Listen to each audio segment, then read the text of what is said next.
voy a invitarle para que ahí en su lugar, ahí sentado, busque por favor en la carta del apóstol Santiago,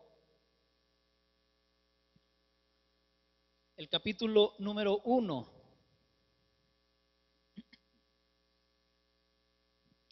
Santiago, capítulo número 1. Y voy a darle lectura, hermanos, al versículo 21 al 25. Le pido que usted solamente escuche y siga con su vista esta lectura.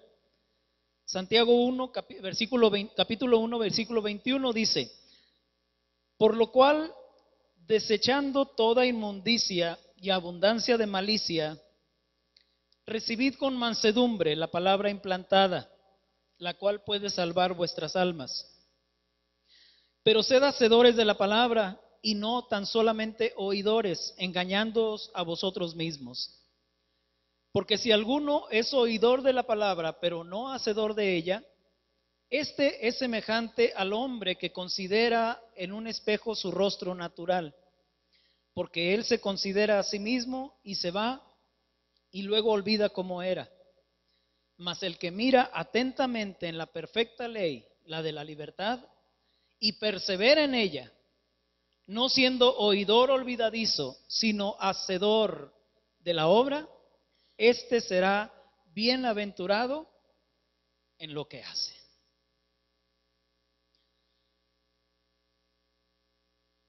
Hermanos, estamos ya en el penúltimo día del mes de octubre. Y el mes de octubre, hermanos, es para la cristiandad de todo el mundo un mes muy especial. Porque en este mes, hermanos, específicamente en el día 31 de octubre, el día de mañana, la iglesia recuerda y celebra lo que conocemos como la Reforma Protestante. Un movimiento, hermanos, que inició en 1517 por Dios, usando como instrumento a un monje agustino, monje católico agustino llamado Martín Lutero. Este hombre, hermanos, Dios trató con su vida y lo levantó valientemente, hermanos, con el propósito de purificar la iglesia de aquel tiempo, la iglesia de nuestro Señor Jesucristo. Una iglesia, hermanos, que había caído presa de todo tipo de intereses. Intereses políticos, intereses materiales, intereses humanistas, pero menos intereses espirituales. Quizá pudiéramos el día de hoy, algunos de nosotros, hermanos, o algunos creyentes, cuestionar por qué tenemos que recordar un acontecimiento de hace ya casi 500 años. Y sobre todo que sucedieron en un contexto cultural, político, social, diferente al nuestro. ¿Por qué tenemos que recordar algo que aconteció en el pasado? Pero déjeme recordarle, y si gusta ir conmigo a Mateo capítulo 13, versículo 52, donde nuestro Señor Jesús dice estas palabras: todo escriba docto en el reino de los cielos es semejante a un padre de familia que saca de su tesoro cosas nuevas y cosas viejas. Hermanos, la iglesia de Jesucristo posee un tesoro histórico. Y de ese tesoro histórico, de esas cosas viejas, de esas cosas del pasado, hermanos, podemos sacar cosas nuevas que sean de bendición para nuestra vida, para la iglesia y para la sociedad de nuestros días. Ese es el motivo por el cual recordamos este y algunos otros acontecimientos del pasado. Definitivamente, hermanos, la obra de Martín Lutero cambió el curso de la historia de la iglesia. Y no solamente en Alemania, sino en el mundo entero. Yo les compartí ayer al grupo de alabanza, hermanos, que pudiéramos casi asegurar que si Dios no hubiera obrado a través de Martín Lutero para traer a su iglesia nuevamente al propósito divino, seguramente la iglesia el día de hoy no existiría. O existiría, hermanos, como una entidad completamente distinta a lo que es hoy.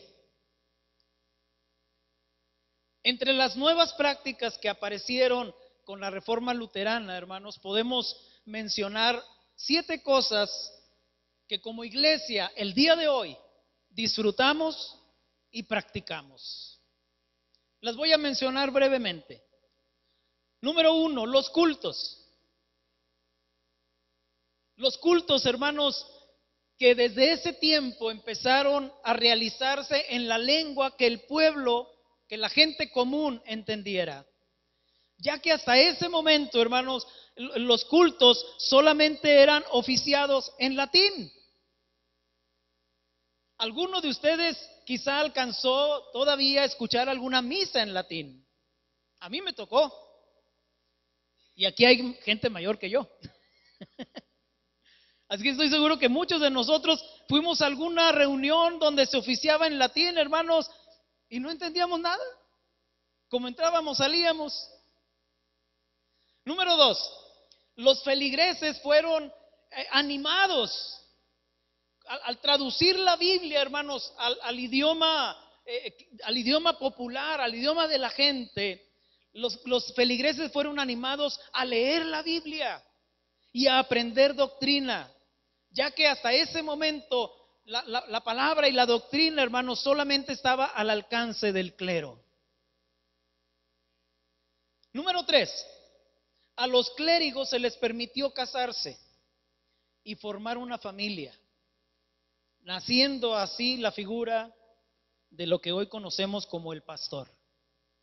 Número 4, la Santa Cena se convidó a toda la feligresía. Porque hasta ese momento, hermanos, los únicos que participaban de la Cena del Señor eran los clérigos. El clero solamente. Y la gente solo observaba. Pero a partir de ese momento, hermanos, hasta el día de hoy, cualquiera de los que estamos aquí, que tengamos ya, que le hayamos entregado nuestro corazón, nuestra vida a Cristo Jesús, podemos participar de la Cena del Señor, del pan y del vino. Número 5, en el aspecto doctrinal, hermanos, debemos subrayar que Lutero, sin menospreciar el valor de las buenas obras, hizo hincapié en que la salvación eterna no la gana el ser humano por ningún medio, sino que es un regalo de Dios, una gracia de Dios, hermanos, a través de la fe en Cristo Jesús. Número 6, señaló que la Biblia es el único libro que muestra la voluntad de Dios. Y número 7 y último, consideró como sacramentos únicamente la Santa Cena y el bautismo. Estas 7 cosas, hermanos, son parte del fundamento de nuestras vidas como cristianos el día de hoy. Son parte del fundamento de la iglesia cristiana evangélica de nuestros tiempos. Este movimiento, hermanos, también concluyó que la gente, cualquier persona puede tener una relación con Dios directamente, sin necesidad de clérigos intermediarios, y que la existencia del purgatorio es una falsedad.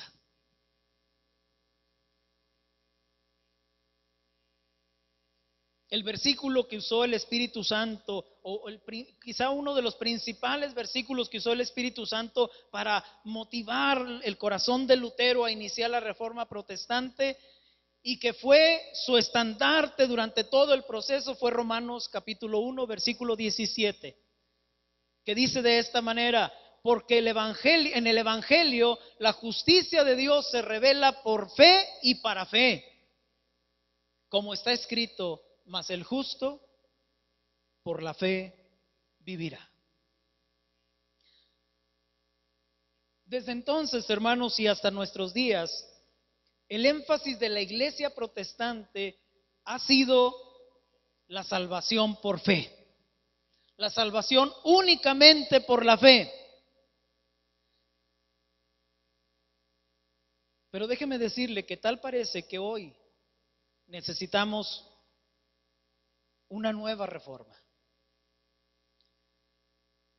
ya que en ocasiones, hermanos, y muy frecuentemente como iglesia, hemos caído en el otro extremo.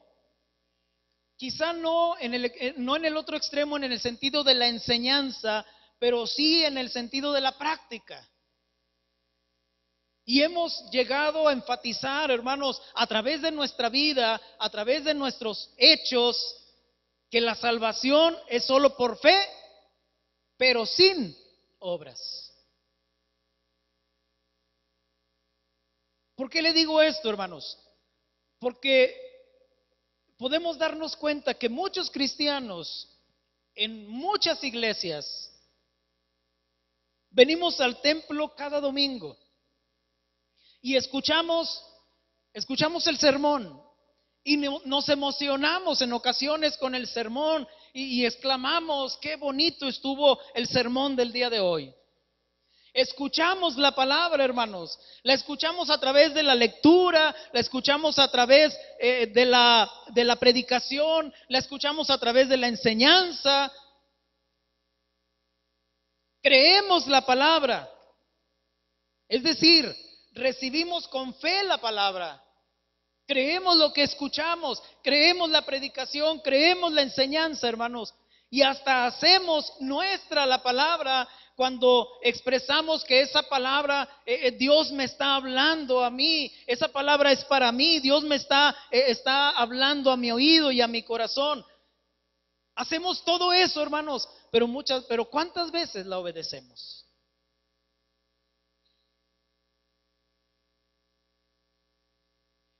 Desgraciadamente, hermanos, podemos darnos cuenta que mucha gente, muchos cristianos, no vivimos la palabra, no la ponemos por obra en nuestro diario vivir, siendo, hermanos, que la fe no es algo meramente subjetivo. La fe, hermanos, no, aún en su esencia, no es algo simplemente o meramente subjetivo. La fe debe ser algo palpable. La fe debe ser algo visible. La fe debe manifestarse, hermanos, externamente a nuestras vidas a través de nuestras obras. El apóstol Santiago, hermanos, en uno de sus versículos dice: muéstrame tu fe sin tus obras y yo te mostraré mi fe por mis obras. No hay manera, hermanos, de mostrar nuestra fe sin obras. No hay manera. La única manera de demostrar que verdaderamente somos seguidores de Jesucristo es seguir sus enseñanzas. Pero seguir sus enseñanzas, hermanos, no en un sentido meramente teórico, sino seguir sus enseñanzas en un estilo de vida, en una forma de vivir. En una forma de vivir, hermanos, en palabras, en hechos, en actitudes, en acciones. Que la gente nos vea, hermanos, y que en cada uno de nosotros pueda reconocer a Jesucristo.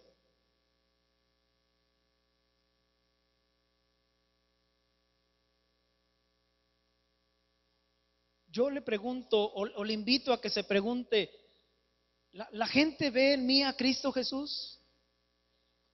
Cuando la gente me conoce, mi vida le hace recordar a Jesús.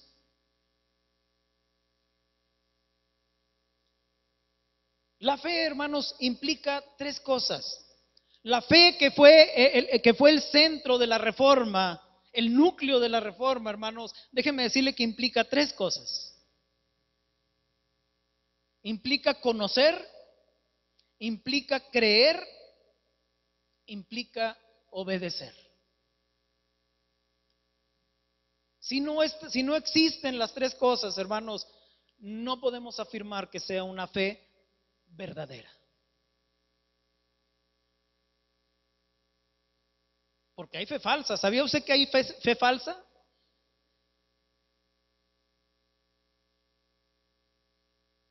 Tres cosas: conocer, creer y obedecer. Esto es lo que dice Santiago, hermanos, en el pasaje que leímos al principio, y que voy a invitarlo para que abra su Biblia si es que la cerró. En Santiago 1, el versículo 21, fíjese lo que dice: por lo cual, desechando toda inmundicia y abundancia de malicia, recibid con mansedumbre la palabra implantada, la cual puede salvar vuestras almas. Primeramente dice Santiago, hermanos, que debemos desechar toda inmundicia y toda abundancia de malicia. Es decir, ¿qué quiere decir Santiago, hermanos? Que debemos acercarnos a la palabra de Dios con un corazón limpio. Limpio no solamente de lo malo, sino limpio también de prejuicios. Que no debemos acercarnos a la palabra, hermanos, tratando de encontrarle errores o defectos. Porque déjeme decirle entre paréntesis que no los va a encontrar. No los va a encontrar. Podremos encontrar cosas que no entendamos, pero no es defecto de la palabra, ni error de la palabra.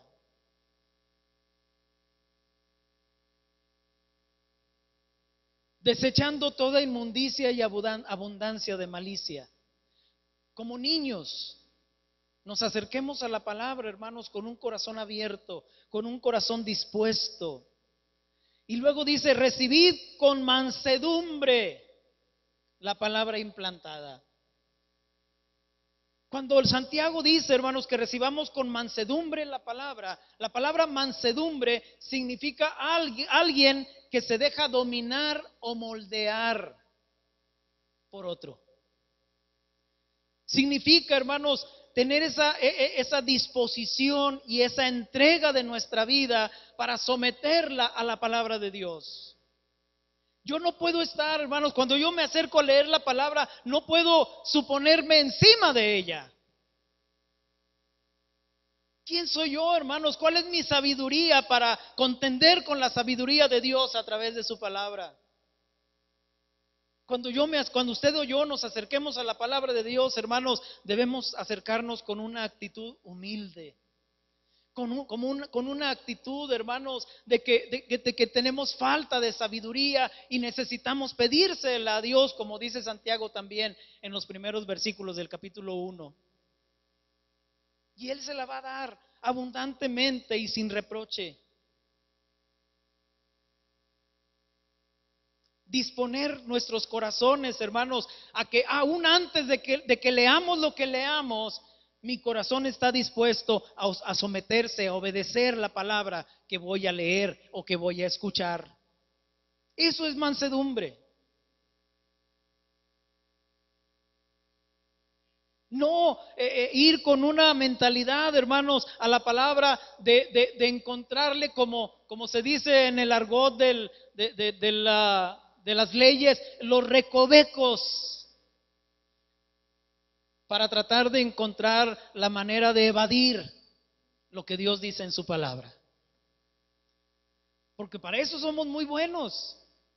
Somos muy buenos para decir: no, es que esto era para los judíos, no es para nosotros el día de hoy. No, esto son cosas culturales, pero no tiene nada que ver conmigo. No, es que esto es del Antiguo Testamento. de la ley, y ahora ya no estamos bajo la ley, ahora estamos bajo la gracia.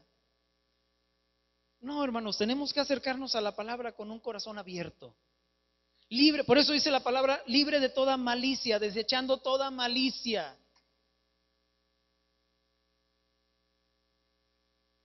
Con un corazón puro y dispuesto para con mansedumbre someternos a la palabra de Dios. Y déjeme decirle que la única manera, hermanos, de mostrar mansedumbre ante la palabra es siendo, como dice el versículo 22, siendo hacedores de la palabra y no tan solamente oidores. Porque de otra manera, hermanos, dice la Escritura, termina diciendo el versículo, lo único que estamos haciendo es engañarnos a nosotros mismos. Imagínense, creemos que engañamos a Dios buscándole los recovecos a su palabra. Pero Dios dice en su palabra, hermano, hijo, al único que estás engañando es a ti mismo. Te estás engañando tú solo. ¿De qué te sirve leer mi palabra si no estás dispuesto de antemano, ni siquiera de antemano estás dispuesto a obedecerla? Enseguida, hermanos, en los siguientes 2 versículos, Santiago hace una comparación con respecto a aquella persona que solamente escucha la palabra pero no la obedece. Voy a leer versículo 23. Porque si alguno es oidor de la palabra pero no hacedor de ella, este es semejante al hombre que considera en un espejo su rostro natural, porque él se considera a sí mismo y se va y luego olvida cómo era.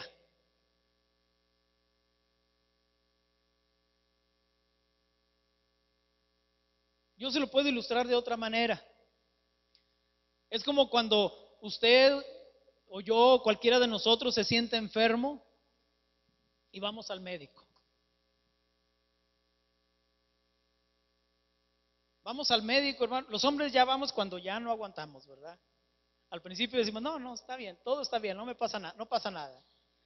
Pero vamos al médico, hermanos, y le externamos nuestros síntomas. El médico nos pregunta qué viene, qué le pasa, qué le sucede. No, pues me duele acá, me duele allá y siento como inflamado y X, ¿verdad? Le empezamos a nombrar nuestros síntomas. El médico empieza a escucharnos, empieza a hilar sus pensamientos conforme al conocimiento que le fue dado y nos da el diagnóstico. Usted tiene esto y le voy a prescribir un medicamento para que se lo tome, se lo va a tomar de esta manera por tanto tiempo y verá que con eso se va a sentir mejor. Y usted toma su receta y sale del consultorio, hermano, y se va a su casa. No va a surtir la receta.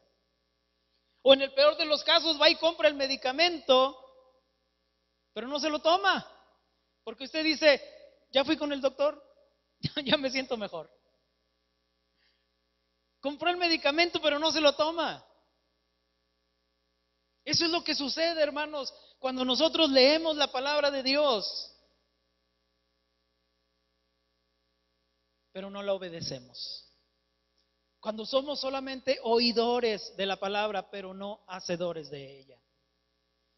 Somos igualito que esa persona, hermanos. Fuimos ante el Señor, Él nos confrontó con nuestra realidad, nos confrontó con nuestra necesidad, hermanos, y nos da su solución, nos da su respuesta, nos da su medicina, hermanos, y nosotros decimos, ya leí mi capítulo de este día, me siento mejor. ¿Pero qué te habló el Señor? Y de lo que te habló, ¿qué es lo que estás haciendo? No, pues nada, pero cumplí. Ya casi termino la lectura que prometí de la Biblia en un año.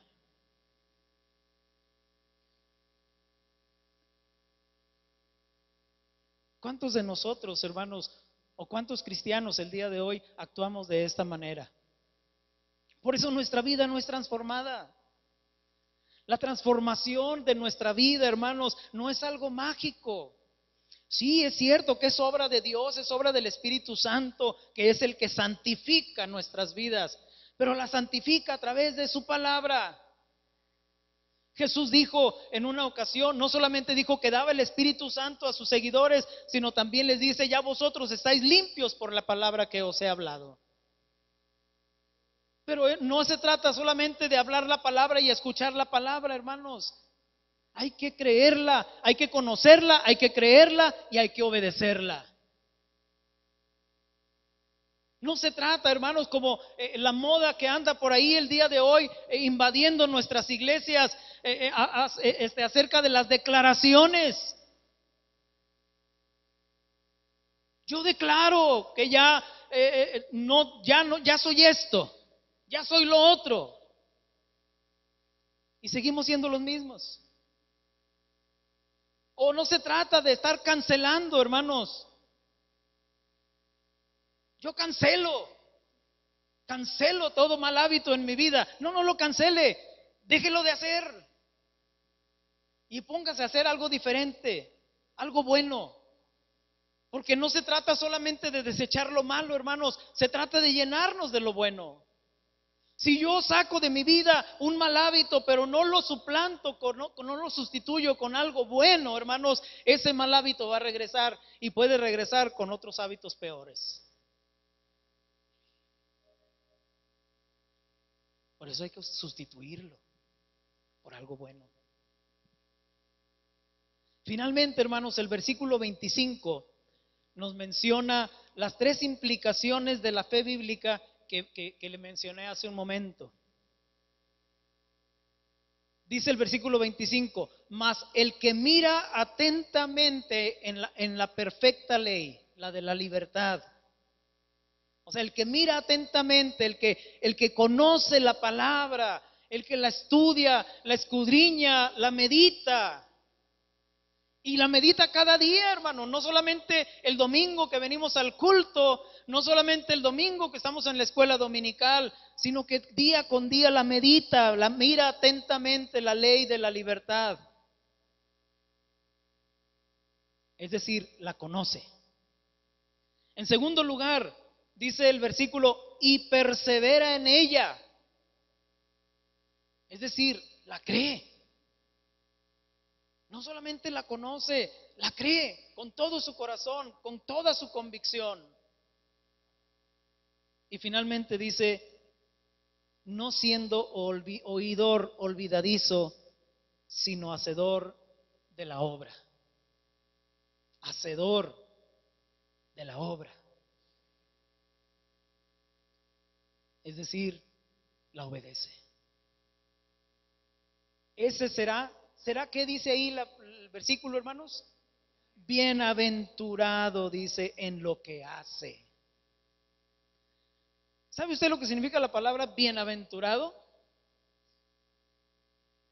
Bienaventurado significa, puede tener muchas acepciones, pero su significado fundamental es inmensamente feliz. Una felicidad, hermanos, que nada en este mundo nos puede dar, solamente cuando viene de Dios. Pero dice que será bienaventurado en lo que hace. Cuando un hijo de Dios obedece a su Padre Celestial, hermanos, es feliz. Es feliz. Nada le va a dar la felicidad que solamente le puede dar el obedecer a su Padre Celestial. En ocasiones, yo sé que en ocasiones obedecer a nuestro Padre Celestial trae sus implicaciones negativas: rechazo, pérdida, burlas, pero aún es feliz. Porque fuimos hechos, hermanos, usted y yo fuimos hechos para obedecer la voz de Dios. No fuimos hechos para guiarnos a nosotros mismos. Y cuando obedecemos, cuando oímos la voz de Dios y la reconocemos y la obedecemos, hermanos, vivimos una vida de felicidad. No importa si hay riqueza o pobreza, vivimos felices, porque somos bienaventurados en lo que hacemos. Martín Lutero, hermanos, había sido maestro de Biblia. Fíjese, Martín Lutero era maestro de Biblia en la Universidad de Wittenberg por muchos años. Había sido maestro. Definitivamente él conocía la palabra de Dios, conocía la carta a los romanos y conocía el capítulo 1, versículo 17 de Romanos. Él creía esa palabra, hermanos, porque la enseñaba, por eso la enseñaba. Pero no fue hasta que esa palabra renovó su entendimiento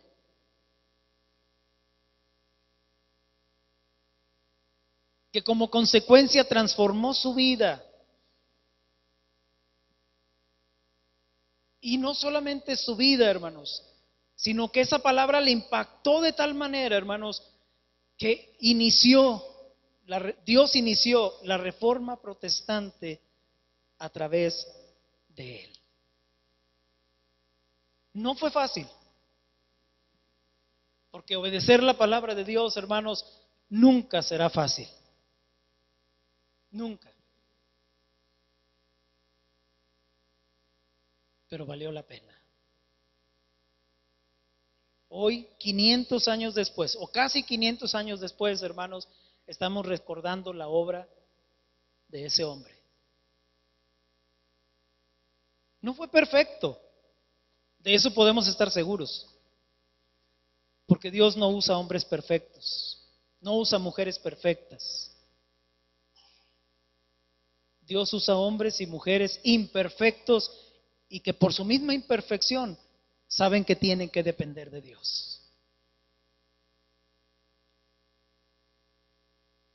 Yo me pregunto, hermanos, y le pregunto, o le invito a que se pregunte, dentro de 100 años, no digamos 500, 100 años, ¿vamos a ser recordados? ¿Y vamos a ser recordados por algo bueno o por algo malo?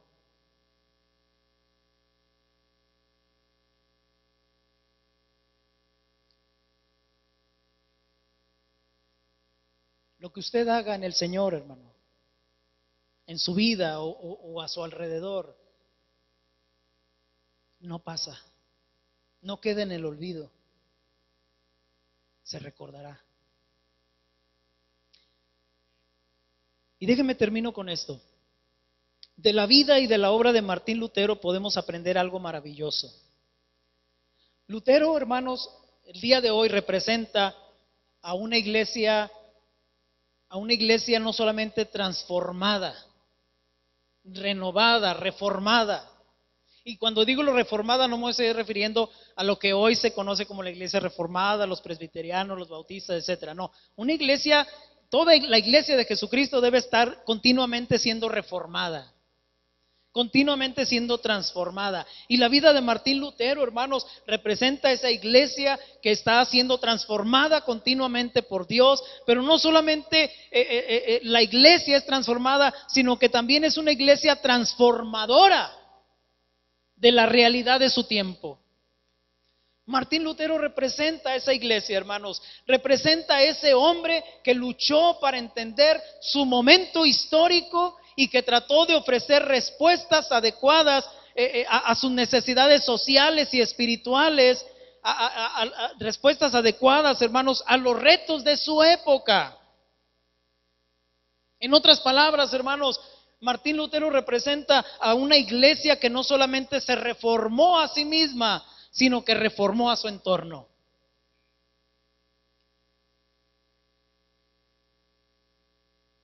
Nosotros, usted y yo, el día de hoy vivimos un momento histórico.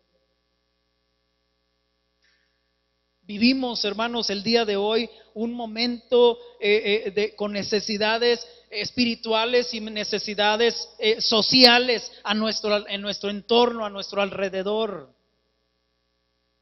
Y Dios, hermanos, desea una iglesia que el día de hoy haga lo mismo.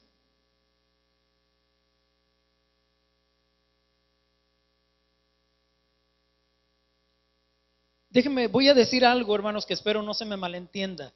No estoy en contra de esto, pero yo no creo, hermanos, que saliendo a la calle con pancartas podamos transformar la realidad de nuestra sociedad.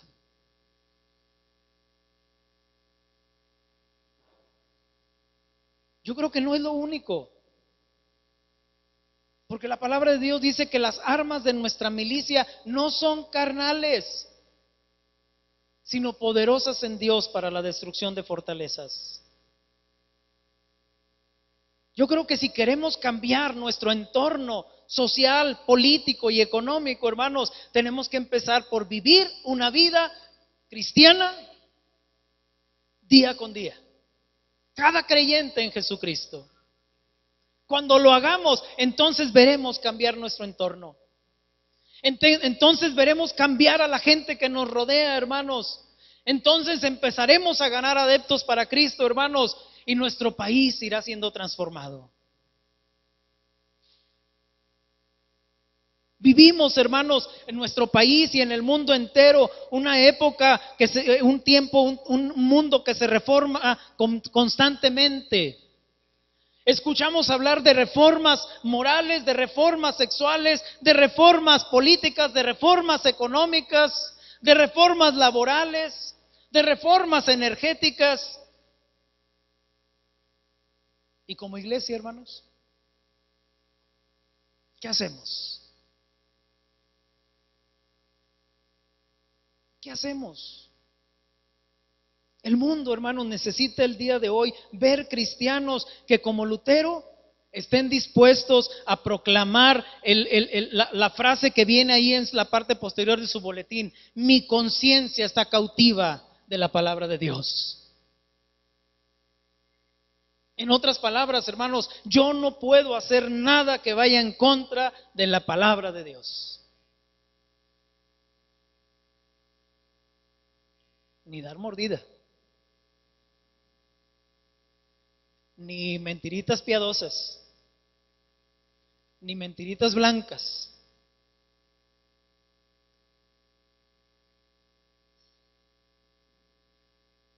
El día de hoy, hermanos, necesitamos cristianos que no simplemente crean en Dios y en su palabra, sino cristianos que tengan convicciones bíblicas, convicciones que se traduzcan, hermanos, en vidas transformadas por el poder del Evangelio. Porque dice la Escritura que el justo por su fe vivirá. Y vivirá conforme a su fe. El verdadero cristiano, hermanos, no es el que dice una cosa y hace otra, sino que hay una congruencia entre lo que dice creer y lo que hace día con día. ¿Cuántos de nosotros estamos dispuestos a ser ese tipo de cristianos que Dios espera de cada uno? Que fue el propósito por el cual Dios nos salvó: hacernos semejantes a su Hijo Jesucristo. Romanos capítulo 8.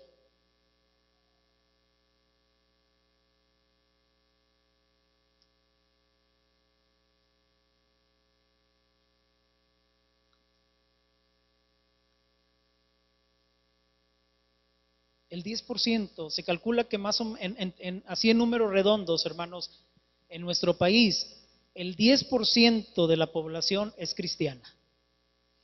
Al menos estadísticamente hablando. El 10%, eso quiere decir que el 90% de nuestro país no son cristianos.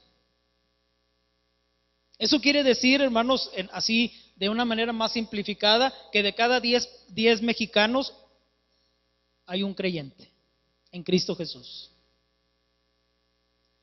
¿Pero qué quiere decir? ¿Sabe qué quiere decir eso, hermano? Quiere decir algo tan sencillo como que si usted gana a 9 personas, si cada cristiano ganamos a 9 personas para Cristo, fíjese, 9 cristianos en toda nuestra vida para Cristo, ¿será algo difícil?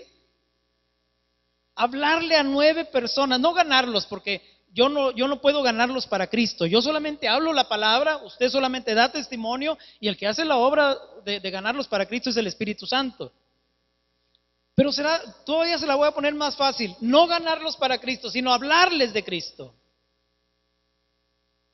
Si cada uno de nosotros le hablamos a 9 personas de Cristo y dejándole a Dios los resultados, nuestro país puede cambiar.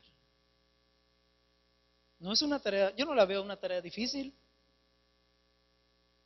9 personas, cada cristiano.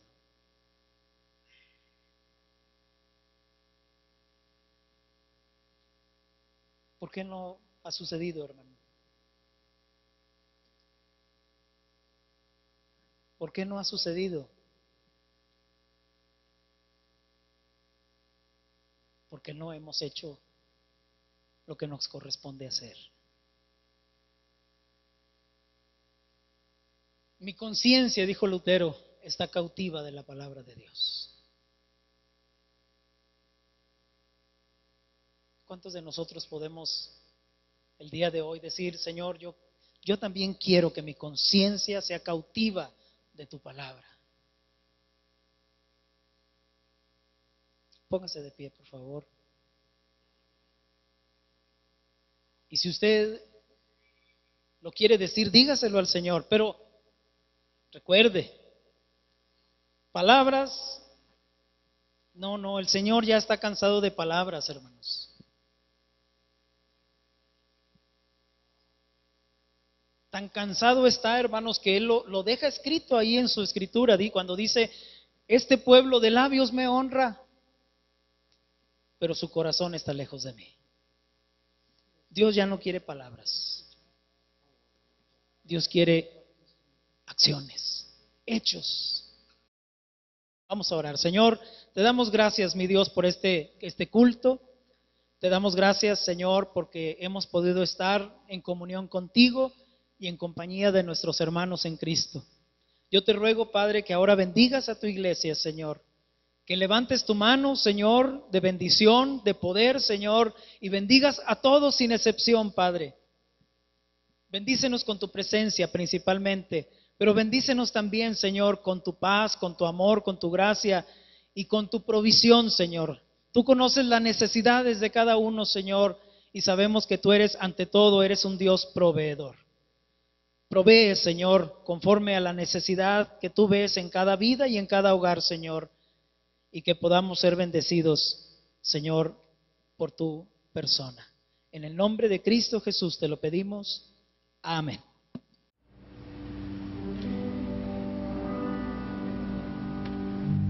Amen.